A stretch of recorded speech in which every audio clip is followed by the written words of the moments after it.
Hello, Millennium Live listeners. It's great to be back for another Millennium Live podcast series. And we have a great episode today because we are measuring the success of customer service investments. That's right, we have a retail episode.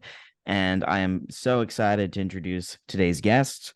We have Shannon Flanagan. She is the Vice President and General Manager of Retail and Consumer Goods at TalkDesk. And listen, Shannon's been a retailer since college. She's sat in plenty of seats that have allowed her to experience the multifaceted aspects of the industry. She's been in stores, a buyer, a merchant, a consultant, a sales executive, a strategist. She's been an executive with Gap, Lands' End, and Macy's, really defining and managing strategic initiatives with experience in omni-channel transformation, and currently leading the TalkDesk industry team for retail. It's quite obvious Shannon's passionate about delivering exceptional customer service and customer experiences, and really how to develop an operational model to make that happen. And retail is never boring, and she loves it, and that's why she's on Millennium Live today. Shannon, welcome to the podcast. It's really great to have you here. Oh, well, I'm excited to be here, but what an intro. You make me feel very old in all of my experiences. You're wise. That's what it is. And I mentioned you are at TalkDesk, and that's great. I want to get into that as well. I TalkDesk for a little brief about for our audience here. It's they're helping enterprises deliver modern customer service their way. They're leveraging AI and automation to really drive those exceptional outcomes for their customers and really overall improve that bottom line. So that's where I want to start with you, Shannon. And really, it's really to dive into it. How should brands go about maximizing the operational and financial impact of their customer experience? That's CX transformation that we're talking about.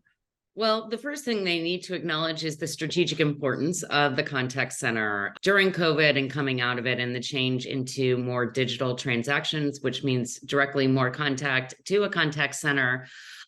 Contact centers became once again important and on the roadmap for retailers to invest in, knowing that service is one of the number one differentiators. And when I first got into the job, there was so much discussion around cost reduction as the number one driver for investments. But in our latest research report coming out at the end of last year, it was music to my ears, or I guess great to see that retailers have now pivoted and they understand that the contact center can actually be a growth channel with the investment being driven. 53% of retailers said they're investing there for the opportunity to grow, as well as improve the brand connections and understanding how much loyalty is driven through service. So that's step number one.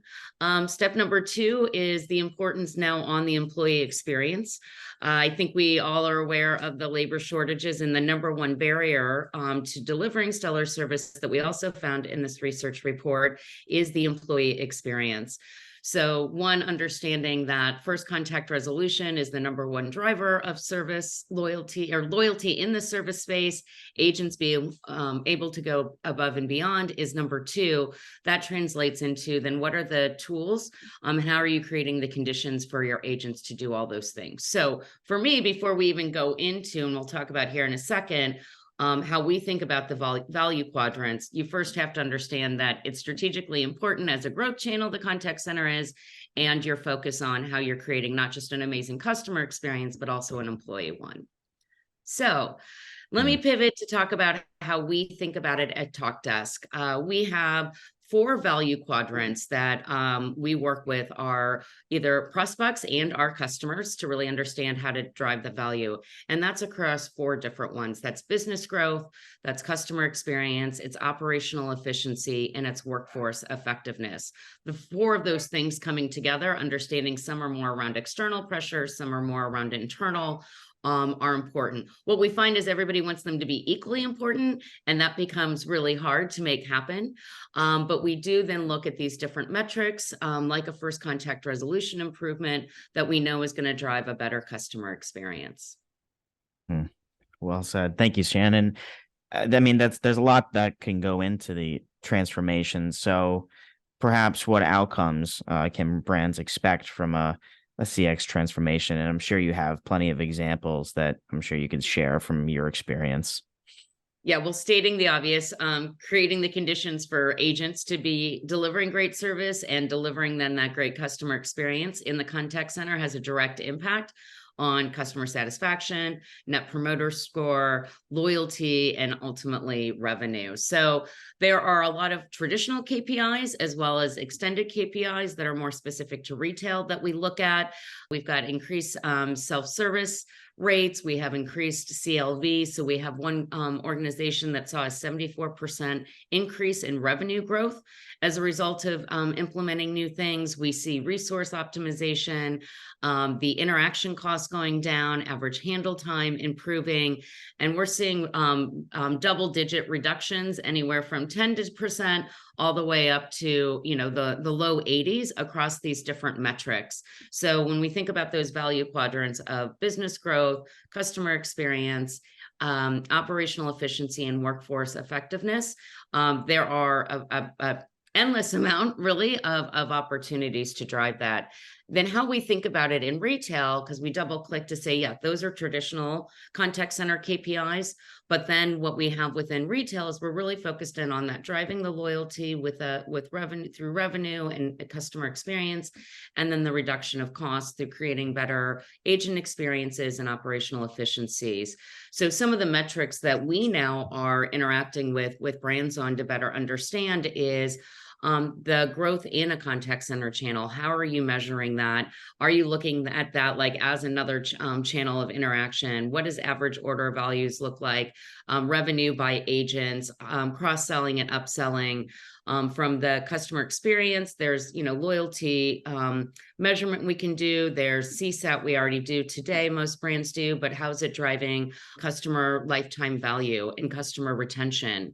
And so, on the cost side, it's really looking at the CapEx, OpEx, really the tech stack, reconciliation to make it much simpler, and the focus in on AI as a means to really drive better self-service, both for the customer and the agents. And I know I'm going to talk a little bit more about AI with one of the questions I think you might ask me here in a few minutes. Yeah, I'm sure we will, because I know TalkDesk is really driving that exceptional business outcomes, especially with the AI powered cloud contact center platform. And which leads me to my next question, Shannon, is how does TalkDesk help brands envision, quantify, and deliver the potential of a CX transformation?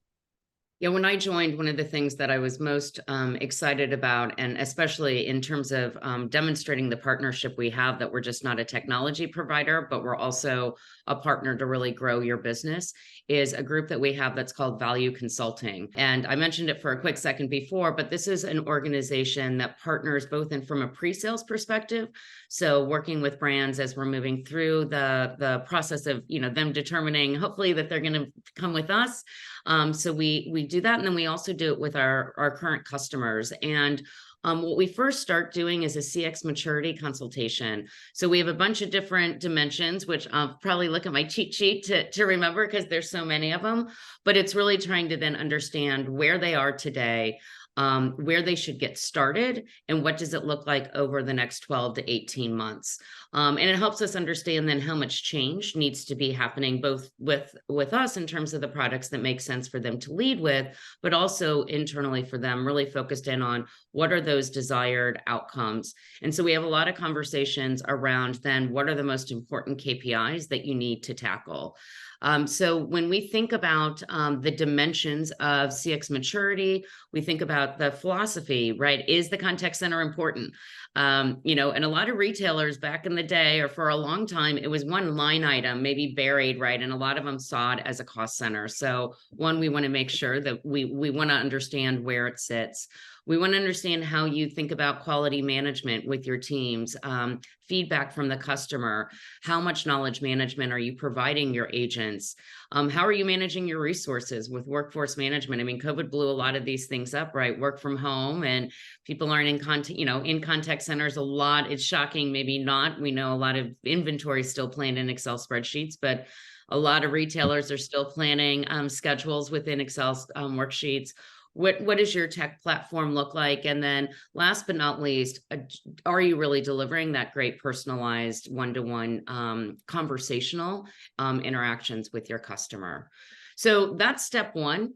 Once we understand current state and desired state, we then say, hey, we want a bunch of your data, as much data as we can get. So we have data sheets that we track the typical contact center KPIs like average hold time, abandonment rate. And then because we are retail experts and we want to drive to knowing that, as I mentioned before, there are additional KPIs that are relevant to retail that not make sense for healthcare, is that we actually double click into then revenue metrics as much as we can get those. Reasons for inquiries, what channels are they using today, what channels do they want to go forward, so that then we can absolutely help build then that ROI, that business case to say, your total cost of ownership is going to look like this. You can expect this benefit in year 1, 2, 3. Because last but not least, we look at all of the products within our product portfolio, and we have tied specific KPIs that we know drive value out of those products. So then it helps us understand and support our customers on how do you phase in then the capabilities to get you to that, desired future state. Shannon, listen, many brands record their customer calls, but really, what more can they do to be leveraging the insights from their contact center? This was one of the things that was most illuminating to me when I came into the gig and saw where there were so many opportunities, because we do believe it's a gold mine of untapped data that exists in the contact center. And there's little to no recognition that there is so much more. Obviously, there's some data that gets collected around things that happen within the contact center, but it is a real-time voice of the customer that you can look into. Coming out of our research report, it was very surprising to see how little is being collected. So feedback being at the highest, around 57%, but largely only around in the 50s for the why people are inquiring about a product, what the interactions were like over the phone, purchase history, interactions over social, SMS. But the one area that they were capturing the least amount of data is around sentiment, and that was only at 21%. Before we go into how we can better leverage sentiment analysis and the outcomes it can drive for the organization, there is this huge opportunity too to take all of this data with something like a tool we have called CX Sensors that can alert you real time to potentially issues with products that are being returned or having flaws. And you can get that information back in to your broader organization, like your buying teams, your design teams, sourcing teams, logistics teams, if there's shipping issues. And those are great examples of how you can leverage AI to actually drive value and insights, not just within the contact center, but for the broader organization. Right. And that's exactly where I want to go with this is, how does TalkDesk allow for that capture of real-time customer sentiment? And how is this information really being utilized to drive improvements in the customer experience?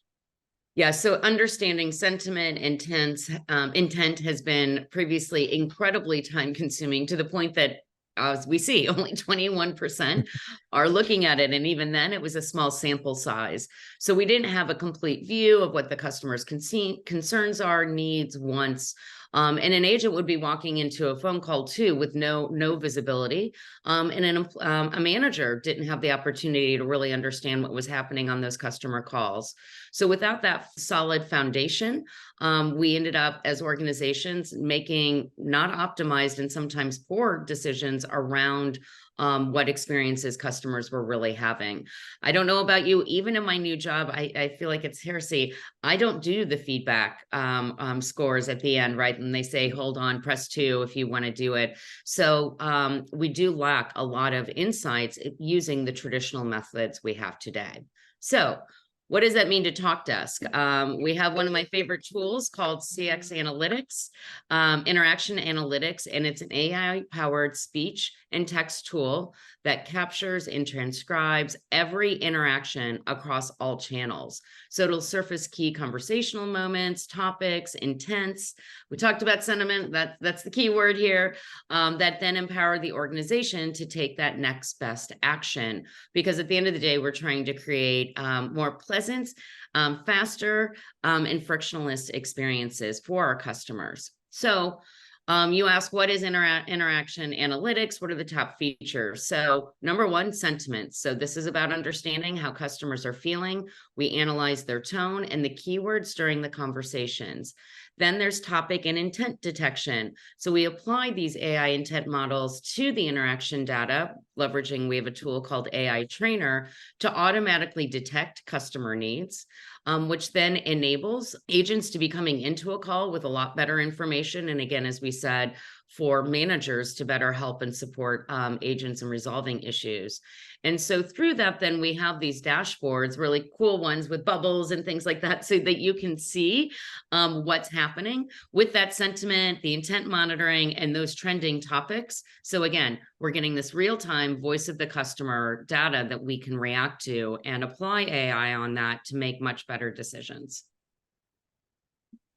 This has been such a fun and insightful chat, Shannon. I mean, I love listening to you and hearing all about TalkDesk and the way we're improving the customer experience. So I like to end the podcast on a note of the future, and perhaps even if it's the short-term future. So, as we're moving into the second half of the year, what should retailers really be focused on in their contact centers and to really improve the customer experience journey? Well, I'd say the future is now.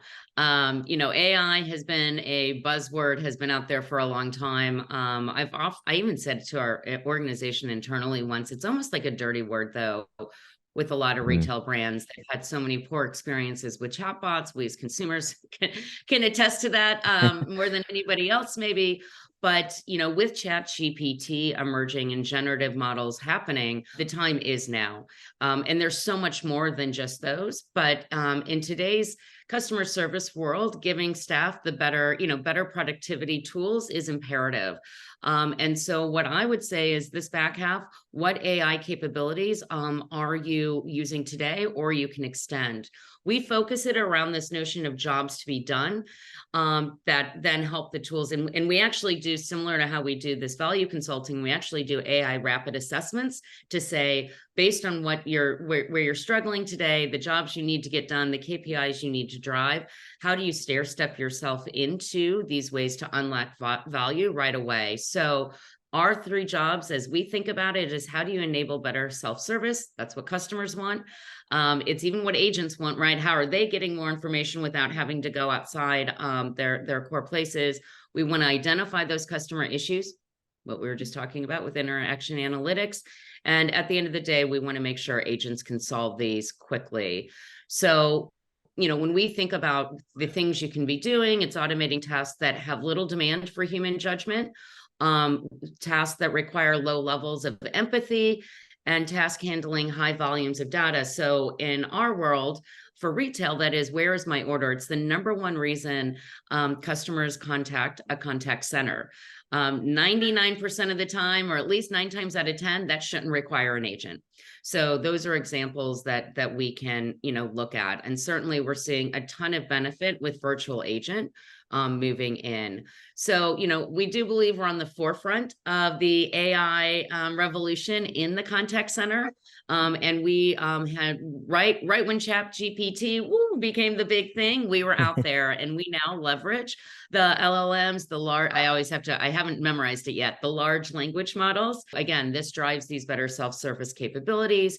It's faster after call work because you can do that transcription, stuff that's done very manually today and usually not very thoroughly or across, all interactions. and it makes us faster to those customer inquiries. So, I welcome you to check out what we're doing with ChatGPT. It has the opportunity and already is revolutionizing customer service. I think it's one of the fastest, easiest ways for retailers to leverage this new technology. So, we're trying to change the game. I think we're demonstrating that. What's fantastic to see is that retailers are making the investment in contact centers. We've got a lot of exciting companies we're doing business with. And when we think about that second half, it's saying, yeah, what's in my AI toolbox today? And what can I improve upon, make faster, and get ready for peak?